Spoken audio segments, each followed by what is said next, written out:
Hello, Dr. Sharp and classmates. My name is Jonathan Cordell, and welcome to my presentation on the United Parcel Service and the Americans with Disabilities Act.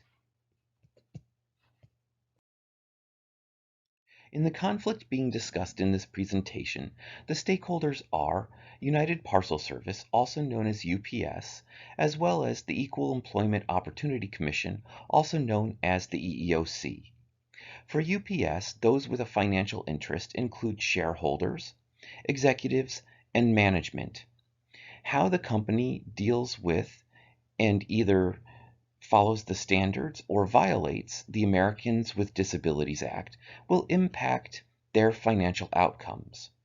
For the EEOC, they represent Americans with disabilities, and in the cases discussed here, they represent the UPS employees. Before getting into the specifics of cases involving UPS and the ADA, let's take a look at the background of the Americans with Disabilities Act. The Act went into law in July of 1990, so is 30 years old this year, and the law made it illegal to discriminate against people based on disability, including physical, medical, cognitive, or other forms of disability. The ADA requires that companies make reasonable accommodations for workers so that they are able to fully complete a role or job.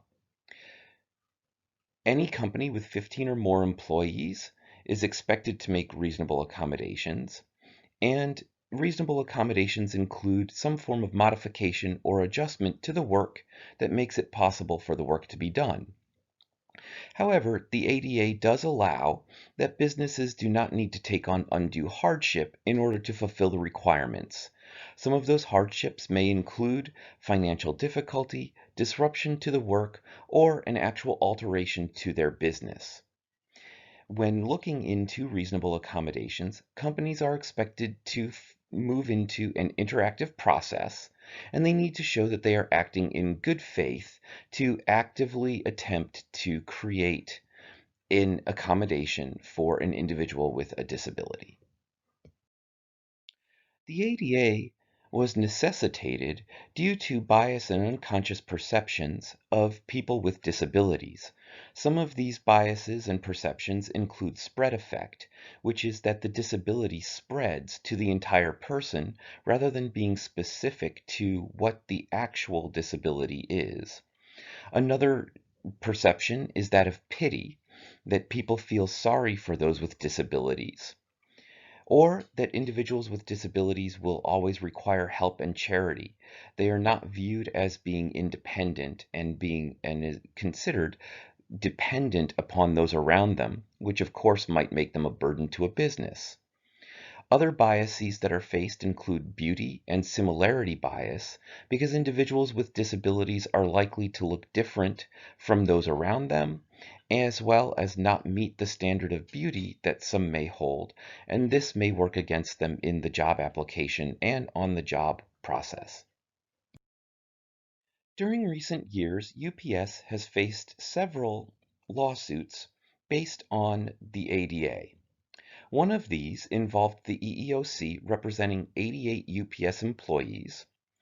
A key employee included in this case was Trudy Momsen, who was diagnosed with MS. UPS had a no-fault attendance policy which allowed for 12 months of leave. However, once 12 months was up, there would be automatic termination for employees. Trudy Momsen took the 12 months of leave to manage her MS, and upon return needed or requested an additional 2 weeks of leave in order to manage her medication.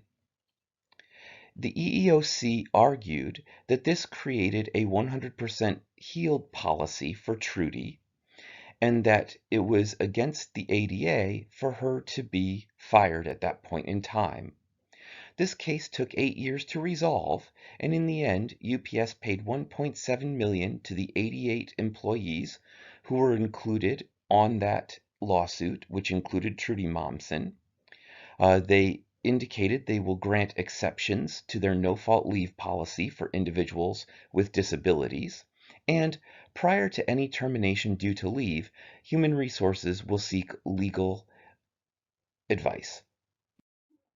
Two additional cases brought against UPS related to the ADA include Brumley versus UPS, where UPS appears to have learned a lesson from the case involving Trudy Momsen, and in this one UPS did act in good faith, entered into the interactive process, and sought to create a reasonable accommodation.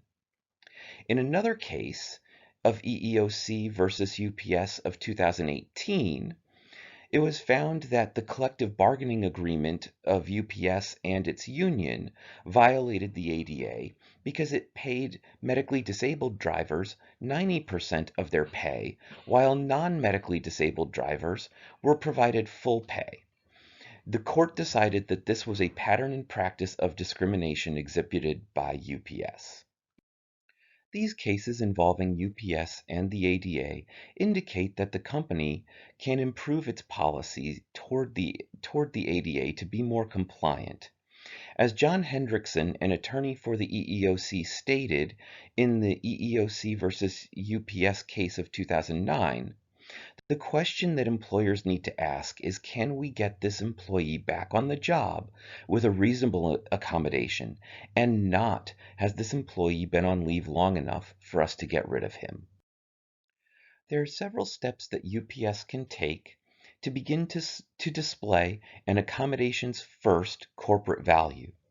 The first is to look at corporate compliance and ensure that compliance officers are included in all employment policy writing, including human resources. Additionally, a requirement for documentation for termination that clearly displays that the individual would have been terminated regardless of the disability and regardless of leave status would be an important step for complying with the ADA. The bigger picture for UPS and more difficult step is improving the attitude toward individuals with disabilities throughout the company. Some steps to achieve this include establishing a corporate value that starts with the executive team, ensuring that managers document multiple attempts to accommodate individuals with disabilities, reviewing training development and advancement opportunities for employees with disabilities, because even once hired, employees with disabilities face barriers to developing and advancing within the company. And finally, as accommodations are made, making it known to employees throughout the company how those accommodations benefit any employee completing the job, and not just those with disabilities, although the employees with disabilities may gain the most benefit from the accommodation. In order to establish the new policies and changes in attitudes related to the ADA, UPS must execute a communication strategy. First, a new compliance policy must be written that follows the standards and practices of the ADA. Once this is written, an article can be posted regarding the new policy to the intranet. Then, during annual training, employees can complete an online monitored training that displays that they know what the new policies are. The next step, and this is very valuable for changing attitudes, is to write the new corporate value at the executive team level and cascade that throughout the corporation. An article or just the value statement may be posted very clearly and highlighted on the intranet. Then the executive team needs to be involved in training provided to senior management, and then that training needs to roll from senior management out to all levels of the company, providing employees at all levels the opportunity to discuss and display the new expectation for corporate values of equality for employees with disabilities. Thank you for listening to my presentation.